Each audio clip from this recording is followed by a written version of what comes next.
رمضان کا قیام اگرچہ ختم ہو چکا ہے، لیکن قیام اللیل تو سال بھر کی راتوں میں مشروع و مستحب ہے، اور نبی صلی اللہ علیہ وسلم سے صحیح ثابت ہے کہ آپ صلی اللہ علیہ وسلم نے ارشاد فرمایا، پروردگار ہر رات کے آخری پہر میں آسمان دنیا پر نازل ہوتا ہے اور فرماتا ہے کون ہے جو مجھ سے مانگے میں اسے اس کی دعا قبول کروں، کون ہے جو مجھ سے دعا مانگے تاکہ میں اسے دے دوں، کون ہے جو مجھ سے گناہوں کی معافی مانگے میں اس کے گناہوں کو معاف کر دوں۔ قرآن کریم خیر و برکت کا خزانہ اور دائمی نفع والی کتاب ہے، جیسا کہ ارشاد باری تعالیٰ ہے، اور یہ کتاب ہم نے نازل کی بابرکت ہے، اسے سال بھر کے دنوں اور راتوں میں پڑھا جائے، اسی سے دنیا و آخرت میں سربلندی حاصل ہوتی ہے، جیسا کہ نبی صلی اللہ علیہ وسلم نے ارشاد فرمایا، یقیناً اللہ تعالیٰ اس کتاب کے ذریعے بہت سی قوموں کو بلندیاں عطا فرماتا ہے اور اسی کے ذریعے بہت سے لوگوں کو رسوا بھی کر دیتا ہے۔ اور دعا ہر حال میں ضروری ہے، ذکر کے بغیر تو دل مردہ ہو جاتے ہیں، صدقہ ہر زمانے میں مالوں کے ساتھ ساتھ نفوس کو پاک کرنے کا بھی ذریعہ ہے۔ دھوکے میں ہے وہ شخص جس نے اطاعت الہی سے اعراض کر لیا، اور حقیقی محروم ہے وہ شخص جو رحمت الہی سے محروم رہ گیا۔ السلام علیکم ورحمۃ اللہ وبرکاتہ۔ 4 اپریل 2025، 6 شوال 1446 ہجری کو مسجد نبوی شریف میں دیے گئے خطبہ جمعہ کا اردو ترجمہ یوٹیوب چینل دنیا و دین پر۔ یقیناً تمام تعریفیں اس اللہ کے لیے ہیں، ہم اسی کی حمد و ثنا بیان کرتے ہیں، اسی سے مدد مانگتے ہیں، اسی سے بخشش طلب کرتے ہیں۔ ہم اپنے نفس کی برائیوں اور برے اعمال سے اللہ تعالیٰ کی پناہ چاہتے ہیں۔ جس شخص کو اللہ تعالیٰ ہدایت دے اسے کوئی گمراہ کرنے والا نہیں، اور جسے وہ گمراہ کر دے اسے کوئی ہدایت دینے والا نہیں۔ میں گواہی دیتا ہوں کہ اللہ تعالیٰ کے سوا کوئی معبود برحق نہیں، وہ تنہا ہے، اس کا کوئی شریک نہیں، اور میں گواہی دیتا ہوں کہ محمد صلی اللہ علیہ وسلم اس کے بندے اور رسول ہیں۔ اللہ تعالیٰ رحمتوں کا نزول فرمائے آپ صلی اللہ علیہ وسلم پر، آپ کے آل و اصحاب پر، اور بہت زیادہ سلامتی کا نزول فرمائے۔ حمد و صلات کے بعد اللہ کے بندو، اللہ تعالیٰ سے ڈرو جیسے اس سے ڈرنے کا حق ہے، خلوت اور سرگوشی میں اس کی نگرانی کا احساس ملحوظ خاطر رکھو۔ مسلمانوں، راتوں کے صفحات لپیٹے جا رہے ہیں اور زندگی کے لمحات ختم ہو رہے ہیں، اور دن اور سال کس قدر تیزی سے گزر رہے ہیں۔ بابرکت ایام ابھی گزرے ہیں جن کے ساتھ ہی زندگی کا ایک مرحلہ بھی بیت چکا ہے جو دوبارہ کبھی واپس نہیں آئے گا۔ جس خوش نصیب نے ان میں نیکیاں کمائیں اسے اللہ تعالیٰ کی حمد و شکر کرتے ہوئے آگے بھی نیکیوں کا سلسلہ جاری رکھنا چاہیے، کیونکہ اطاعت و عبادت کا وقت محدود نہیں ہوتا، بلکہ یہ اللہ تعالیٰ کا بندوں پر حق ہے کہ بندے ہر زمانے میں اس کے ذریعے کائنات کو آباد رکھیں۔ موت سے پہلے مومن کے عمل کے سامنے کوئی مقررہ حد نہیں ہوتی، ارشاد باری تعالیٰ ہے، اور اپنے رب کی عبادت کر یہاں تک کہ تیرے پاس یقین آ جائے۔ ابن کثیر رحمہ اللہ فرماتے ہیں، انبیاء کرام علیہم السلام اور ان کے صحابہ سب سے زیادہ اللہ تعالیٰ کو جاننے والے، اس کے حقوق و صفات کو پہچاننے والے اور اس کی شایان شان تعظیم کا علم رکھنے والے تھے۔ اس کے باوجود وہ تا حیات سب سے زیادہ عبادت گزار اور نیکی کے کاموں میں سب سے زیادہ مستقل مزاج رہے۔ اور جو شخص ہدایت کا طلبگار ہوتا ہے، اللہ تعالیٰ ہدایت کی طرف اس کی رہنمائی کر دیتا ہے، پھر اس پر اسے ثابت قدم بھی رکھتا ہے اور اس میں اضافہ بھی فرماتا ہے، جیسا کہ ارشاد باری تعالیٰ ہے، اور وہ لوگ جنہوں نے ہدایت قبول کی اس نے انہیں ہدایت میں بڑھا دیا اور انہیں ان کا تقویٰ عطا فرمایا۔ شیخ الاسلام رحمہ اللہ فرماتے ہیں، ایک سچا مسلمان جب شریعت کے مطابق اللہ تعالیٰ کی بندگی کرتا ہے تو اللہ تعالیٰ بہت قلیل مدت میں اس پر ہدایت کے انوار آشکار کر دیتا ہے۔ اور جو شخص کوئی نیک عمل کرے تو اسے اللہ تعالیٰ سے قبولیت کی دعا مانگنی چاہیے۔ امام الموحدین سیدنا ابراہیم علیہ السلام اور ان کے لخت جگر سیدنا اسماعیل علیہ السلام دونوں جب بیت اللہ شریف کی بنیادیں اٹھا رہے تھے تو انہوں نے بھی اللہ تعالیٰ سے قبولیت کی دعا مانگی، جیسا کہ ارشاد باری تعالیٰ ہے۔ اور جب ابراہیم اس گھر کی بنیادیں اٹھا رہا تھا اور اسماعیل بھی، اے ہمارے پروردگار ہم سے قبول فرما، بے شک تو ہی سب کچھ سننے والا اور جاننے والا ہے۔ اور جب نیکی والے عمل کے ساتھ دعا اور امید و خشیت کے ساتھ اللہ تعالیٰ کا خوف بھی شامل ہو جائے تو ایسا عمل اللہ تعالیٰ کے ہاں لائق تحسین اور قابل ستائش ٹھہرتا ہے، جیسا کہ ابو بکر صدیق رضی اللہ تعالیٰ عنہ نے فرمایا، میں تمہیں تقوی الہی کی وصیت کرتا ہوں اور یہ کہ تم اس کی شایان شان حمد و ثنا بیان کرو، خوف اور امید دونوں کو یکجا کرو، اور دعا مانگنے میں اصرار کے ساتھ ساتھ ہمیشگی کو بھی اختیار کرو، کیونکہ اللہ تعالیٰ نے زکریا علیہ السلام اور ان کے اہل خانہ کی مدح فرمائی ہے۔ چنانچہ اللہ تعالیٰ نے فرمایا، بے شک وہ نیکیوں میں جلدی کرتے تھے اور ہمیں رغبت اور خوف سے پکارتے تھے، اور وہ ہمارے ہی لیے عاجزی کرنے والے تھے۔ مومن آدمی نیکی اور خوف کو ایک ساتھ رکھتا ہے۔ جب وہ کسی نیک عمل کی تکمیل کر لیتا ہے تو اس کی عدم قبولیت سے ڈرتا رہتا ہے۔ اس کی حالت یوں ہوتی ہے جیسا کہ اللہ تعالیٰ نے فرمایا، اور وہ کہ انہوں نے جو کچھ دیا اس حال میں دیتے ہیں کہ ان کے دل ڈرنے والے ہوتے ہیں کہ یقیناً وہ اپنے رب ہی کی طرف لوٹنے والے ہیں۔ عائشہ رضی اللہ تعالی عنہا نے اس آیت کا مطلب پوچھا، اے اللہ کے رسول، کیا یہ وہ لوگ ہیں جو شراب پیتے ہیں، چوری کرتے ہیں؟ آپ صلی اللہ علیہ وسلم نے فرمایا، نہیں صدیقی صاحبزادی، بلکہ یہ وہ لوگ ہیں جو روزے رکھتے ہیں، نمازیں پڑھتے ہیں، صدقے دیتے ہیں، اس کے باوجود ڈرتے رہتے ہیں کہ کہیں ان کی یہ نیکیاں مردود نہ ہو جائیں۔ یہی وہ لوگ ہیں جو خیرات یعنی بھلے کاموں میں ایک دوسرے سے آگے نکل جانے کی کوشش کرتے ہیں، اور یہی لوگ بھلائیوں میں سبقت کرنے والے ہیں۔ اسے امام ترمذی نے روایت کیا ہے۔ لہٰذا نیکیوں کی کثرت پر کبھی غرور مت کرو، کیونکہ آپ نہیں جانتے وہ قبول بھی ہوں گی یا نہیں۔ سیدنا علی رضی اللہ تعالیٰ عنہ فرماتے ہیں، تمہیں کسی بھی عمل سے زیادہ اس کی قبولیت کی فکر رہنی چاہیے۔ اگر نیک اعمال آلودہ کرنے والی اشیاء سے پاک نہ ہو تو اللہ تعالیٰ کے ہاں نفع مند نہ ہوں گے۔ لہٰذا بندے کو چاہیے کہ وہ اپنے عمل کے قبول ہونے کی امید رکھنے کے بعد اس کے ضائع ہونے سے بھی ڈرے، کیونکہ برائیاں نیک اعمال کی بربادی کا باعث بن سکتی ہیں۔ ابن قیم رحمہ اللہ فرماتے ہیں، اعمال کو برباد کرنے والے اسباب اور ان کو فاسد کرنے والے عناصر بے شمار ہیں۔ اعمال انجام دینا بڑی بات نہیں، بلکہ انہیں ضائع ہونے سے بچانا بڑی بات ہے۔ نیکیوں کو ضائع کرنے والے اسباب میں سے ایک اپنے عمل پر اترانا اور خود پسندی میں مبتلا ہونا بھی ہے، کیونکہ اس سے انسان کوتاہی برتنے لگتا ہے، گناہوں کو معمولی سمجھنے لگتا ہے، اور اللہ تعالیٰ کے مکر و تدبیر سے اپنے آپ کو بے خوف سمجھتا ہے۔ جیسا کہ ابن مسعود رضی اللہ عنہ کہتے ہیں، دو چیزوں میں ہلاکت و تباہی ہے، ایک نا امیدی اور دوسری خود پسندی۔ نیکیوں پر پسندی کا علاج یہ ہے کہ انسان اپنے گناہوں کا اعتراف کرے، اپنی کمی کوتاہی کا اقرار کرے، اللہ تعالیٰ کی نعمتوں کو یاد کرے، نعمتوں کے زائل ہونے ختم ہونے سے ڈرے، عمل صالح کو محفوظ رکھنے کی اللہ تعالیٰ سے دعا مانگے، اور اللہ تعالیٰ کی مغفرت و خوشنودی کا طلبگار رہے۔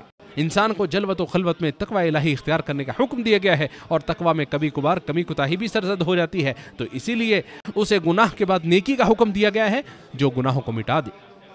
جیسا کہ نبی صلی اللہ علیہ وسلم نے ارشاد فرمایا، تو جہاں بھی ہو اللہ تعالیٰ سے ڈر، گناہ کے بعد فوراً نیکی کر، وہ نیکی اس گناہ کو مٹا ڈالے گی، اور لوگوں کے ساتھ اچھے اخلاق کا برتاؤ کر۔ اسے امام احمد نے مسند میں روایت کیا ہے۔ جب اللہ تعالیٰ کسی بندے کا کوئی نیک عمل قبول کرتا ہے تو اسے اس کے بعد مزید نیک عمل کی توفیق عطا فرماتا ہے۔ ہمہ وقت اطاعت پر استقامت اختیار کرنا اللہ تعالیٰ کے ان نیک بندوں کی صفات میں شامل ہے جنہیں جنت کا وعدہ دیا گیا ہے۔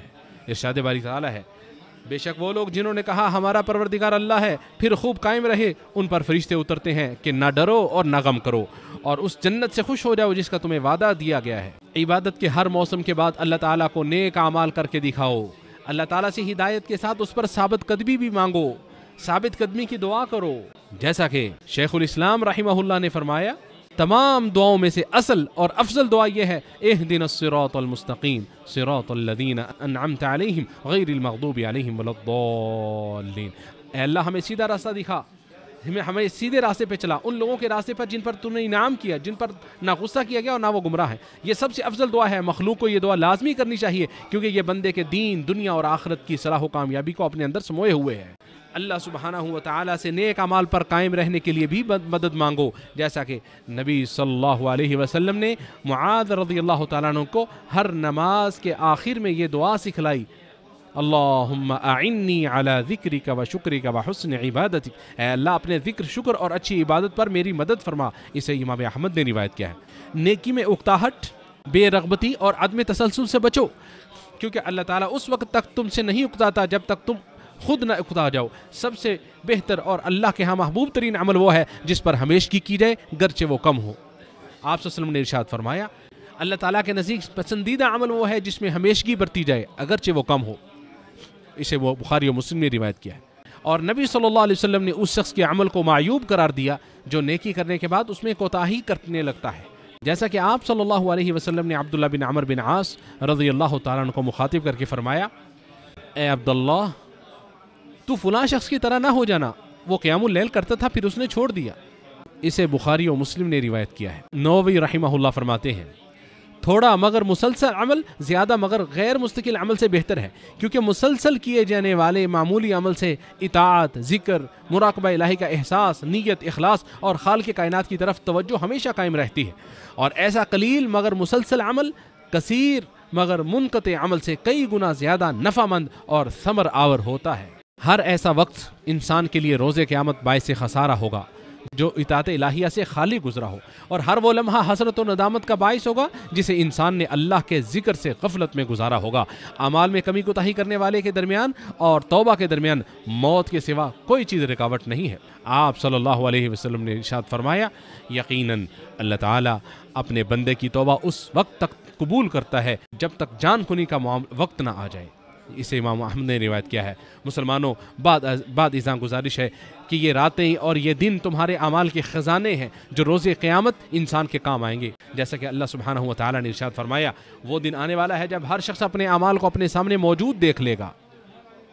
اور اللہ تعالیٰ نے حدیث قدسی میں ارشاد فرمایا، اے بندو، یہ تمہارے اعمال ہیں کہ جنہیں میں شمار کر رہا ہوں، اور پھر میں تمہیں ان کا پورا بدلہ دوں گا، لہذا جو شخص بھلائی پائے وہ اللہ تعالیٰ کا شکر ادا کرے، اور جو اس کے علاوہ پائے وہ اپنے ہی نفس کو ملامت کرے۔ اسے امام مسلم نے روایت کیا ہے۔ نہ تو مبارک زمانے کسی کو مقدس بناتے ہیں اور نہ ہی مقدس مقامات ہی کسی کو پاک کرتے ہیں۔ جب تک بندہ خود نیک اعمال نہ کرے اور ظاہر و باطن میں جب تک راہ راست پر قائم نہ رہے، اور جب انسان کا دل سیدھا نہ ہو، تو اعضائے جسمانی سے انجام دیے گئے بکثرت اعمال بھی سود مند نہیں ہوں گے۔ عقل مند وہی ہے جو ہمیشہ اپنی قلبی اصلاح کے لیے فکر مند رہتا ہے، ہر وقت اپنے اندر اور باطن کا جائزہ لیتا رہتا ہے۔ لہٰذا نیک اعمال کا ذخیرہ جمع کر کے تیاری کر لو، تم بڑے ہولناک حالات کا سامنا کرنے والے ہو۔ یہ سالوں کا یکے بعد دیگرے گزرنا، راتوں اور دنوں کا گردش کرنا انسان کی عمر کے اختتام کی یاد دہانی کراتا ہے، زندگی کے خاتمے کی تذکیر کراتا ہے، بہت ہی بلند اور بڑی ذات کے حضور پیش ہونے کی یاد دلاتا ہے۔ اللہ رب العزت کا ارشاد ہے، اے ایمان والو، اللہ تعالیٰ سے ڈرو، اور ہر ایک کو یہ دیکھنا چاہیے کہ اس نے کل کے لیے کیا سامان کیا ہے، اور اللہ تعالیٰ سے ڈرتے رہو، جو کچھ تم کرتے ہو اللہ تعالیٰ یقیناً ان سے پوری طرح باخبر ہے۔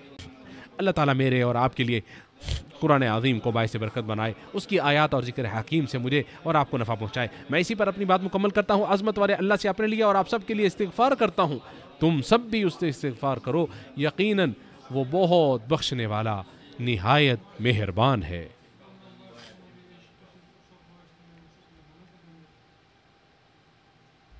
تمام تعریفیں اللہ تعالیٰ کے لیے ہیں، اس کے احسانات پر، اور ہر طرح کا شکر ہے اس کی توفیق اور انعامات پر۔ میں اللہ تعالیٰ کی عظمت شان کا اعتراف کرتے ہوئے گواہی دیتا ہوں کہ اللہ تعالیٰ کے سوا کوئی معبود برحق نہیں، وہ تنہا ہے، اس کا کوئی شریک نہیں، اور میں گواہی دیتا ہوں کہ محمد صلی اللہ علیہ وسلم اس کے بندے اور رسول ہیں۔ بے شمار درود و سلام نازل ہوں آپ پر، آپ کی آل اور صحابہ کرام پر، اور ان پر بہت زیادہ سلامتی نازل ہوں۔ مسلمانوں، ماہ رمضان کے روزے گرچہ رخصت ہو چکے ہیں، لیکن روزے دیگر مہینوں میں بھی برابر مشروع و مستحب ہیں، لہٰذا رمضان کے روزوں کے بعد شوال کے 6 روزے رکھیں۔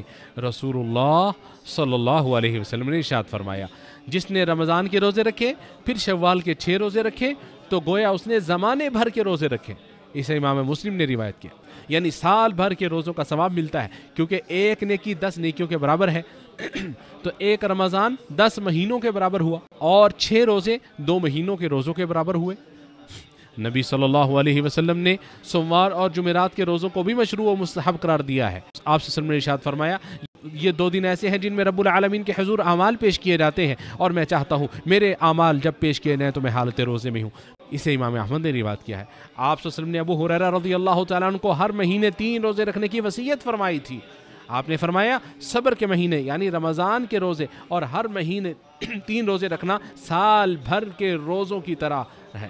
اسے امام احمد نے روایت کیا ہے۔ رمضان کا قیام اگرچہ ختم ہو چکا ہے، لیکن قیام اللیل تو سال بھر کی راتوں میں مشروع و مستحب ہے، اور نبی صلی اللہ علیہ وسلم سے صحیح ثابت ہے کہ آپ صلی اللہ علیہ وسلم نے ارشاد فرمایا، ہمارا پروردگار ہر رات کے آخری پہر میں آسمان دنیا پر نازل ہوتا ہے اور فرماتا ہے، کون ہے جو مجھ سے مانگے میں اسے اس کی دعا قبول کروں، کون ہے جو مجھ سے دعا مانگے تاکہ میں اسے دے دوں، کون ہے جو مجھ سے گناہوں کی معافی مانگے میں اس کے گناہوں کو معاف کر دوں۔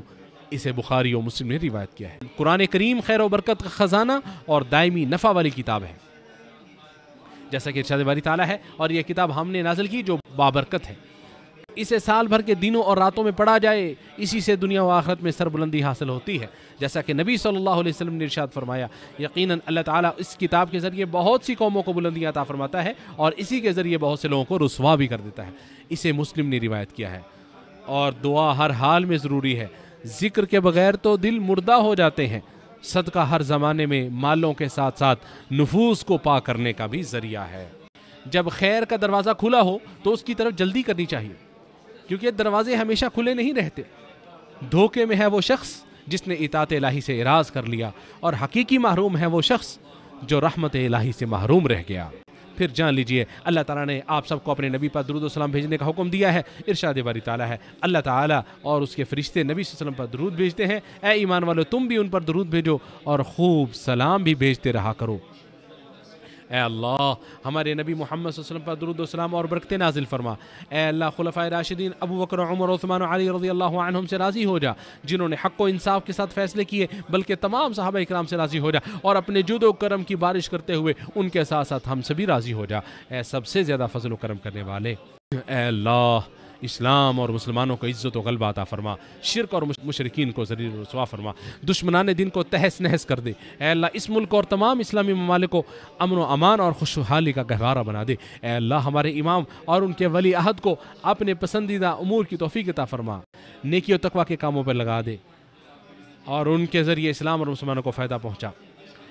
اے ہمارے پروردگار ہمیں دنیا میں نیکی دے اور آخرت میں بھی بھلائی عطا فرما، اور عذاب جہنم سے نجات عطا فرما. اے اللہ باران رحمت کا ہم پہ نزول فرما. اے اللہ ہمیں مایوس لوگوں میں شامل نہ کرنا. اے اللہ باران رحمت کا نزول فرما. اے اللہ بارش کا نزول فرما. اے ہمارے پروردگار ہم نے اپنا بڑا نقصان کیا، اور اگر تو نے ہماری مغفرت نہ کی اور ہم پر رحم نہ کیا تو واقعی ہم نقصان پانے والوں میں سے ہو جائیں گے.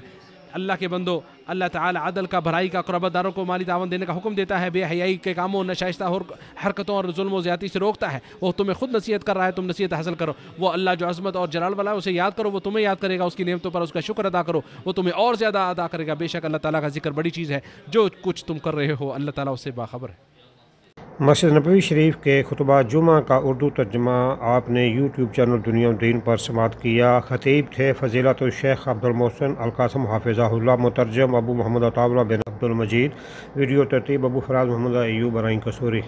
قرآن مجید کا ترجمہ اور تفسیر سیکھنے کے لیے اور دینی سوالات کے جوابات کے لیے واٹس ایپ گروپس میں شامل ہونے کے لیے 00923352520207 00923167983575 00923007446434.